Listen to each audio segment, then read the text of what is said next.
تعالوا احكي لكم على موقفين عشان اللي مش مصدق ان بيتم دلوقتي طمس هويتنا وفي حرب ممنهجه على تاريخنا وسرقه حضارتنا وتاريخنا. شوفوا قدام عينيكم.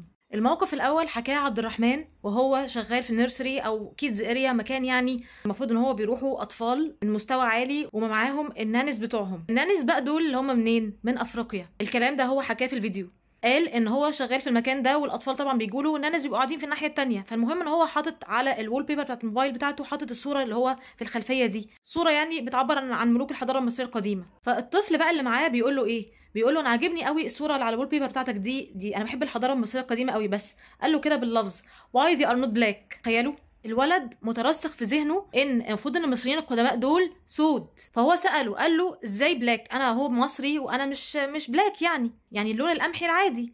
فقال له لا. فقال له مين اللي قالك الكلام ده؟ قال له الناني بتاعتي، الناني اللي هي طبعا من افريقيا، هي اللي رسخت في ذهن الولد ان الحضاره المصريه القديمه حضاره سود. انتوا متخيلين خطوره الموضوع يا جماعه؟ لما يكون دلوقتي في فئه معينه بتخلي اولادها يتربوا مع مربيات، والمربيات دول يرسخوا في اذهان الاولاد ان الحضاره المصريه القديمه حضاره اصلها سود، دي حرب ممنهجه، ودول جايين اصلا علشان يطبقوا فكر الافرو. الموضوع يا جماعه في غايه الخطوره، الموضوع في غايه الخطوره. خلوا بالكم من اللي بيقعدوا مع اولادكم ويربوهم. لو انتوا مش فاضيين ان انتوا تقعدوا معاهم او تربوهم، ما تسيبوش ولادكم مع اي حد كده. ده طمس لتاريخنا ولهويتنا.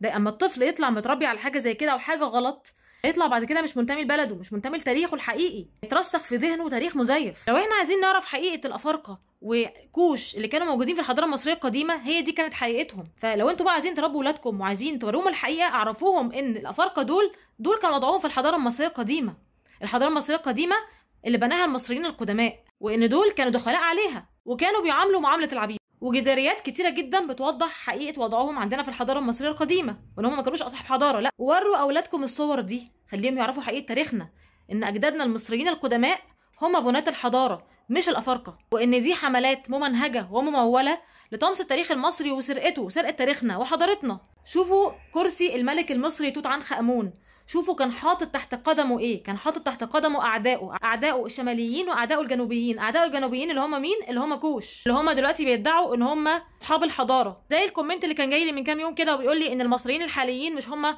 المصريين وان هم قوم ذهب وخلاص. دي كلها حملات ممنهجه لسرقه التاريخ بتاعنا. ما تسيبوش ولادكم مع اي حد يربيهم او يقعد معاهم. لازم تخلي بالكم من الحاجات اللي بتتزرع في مخ اولادكم، وكده بالمعنى الاصح نخلي بالنا بقى من الافريقيات اللي قاعدين مع الولاد. اي حد معاه مربيه افريقيه يخلي باله منها عشان ما يعرفش وما يضمنش هي بتزرع في دماغ ابنه او بنته ايه. من حذاء الملك المصري توت عنخ امون، شوفوا مرسوم عليه مين؟ مرسوم عليه اعدائه ايه، وواضح قوي مين الاعداء. الموقف الثاني حكاه واحد اسمه طارق، هو المفروض ان هو شغال يعني في اماكن اثريه. المهم ان هو راح مقبره اسمها مقبره ميريروكا في سقاره. شوفوا بقى موجود ايه، شوفوا الطمس والتشويه ليها. المفروض ان المقبره دي اصلا بيدفع لها فلوس، يعني مش مقبره كده دخول فيها مجاني، لا ده بيدفع لها اكسترا فيز. بقى حد مشوه الجدار بتاعها بالشكل ده، حد حاول ان هو يطمس او يشوه الوجوه اللي موجوده في المقبره. انتوا متخيلين خطوره المواضيع دي يا جماعه؟ فين الامن؟ فين المشرفين على الاماكن دي يا جماعه؟ هو اي حد بيدخل كده وخلاص من غير ما يفتش او حتى يكون في ملاحظه جوه او كاميرات مراقبه عشان يعرفوا مين اللي بيعمل كده؟ دي حمله ممنهجه من جميع النواحي علشان طمس التاريخ بتاعنا وتشويهه. وشوفوا الطمس على مين او التشويه على مين، هو بيحاول يشوه الوجوه، يعني هو عايز يخفي اثار الوجوه اللي موجوده على الجدار. لازم يكون عندنا وعي اكتر من كده بحقيقه تاريخنا، وان احنا دي ارضنا ودي حضارتنا، وان احنا المصريين الموجودين دلوقتي احنا احفاد المصريين القدماء بناة الحضاره، ومحدش تاني بنى الحضاره دي غير اجدادنا المصريين القدماء اللي احنا بننتمي اليهم. ان فعلا في حرب ممنهجه علشان طمس التاريخ او سرقته مننا، ودعاءات كاذبه علشان يدعوا ان هم بينسبوا نفسهم للحضاره دي وهم مش منها اصلا، هم كانوا بيعاملوا معامله العبيد فيها، او كانوا فترات احتلال، ما كانوش اصحاب ارض ولا حاجه. ده اللي لازم يترسخ في اذهان اولادنا يا جماعه. خلوا بالكم من اللي بيقعد مع اولادكم ويرسخ في ذهنهم كلام مغلوط عنا وعن الحضاره المصريه القديمه.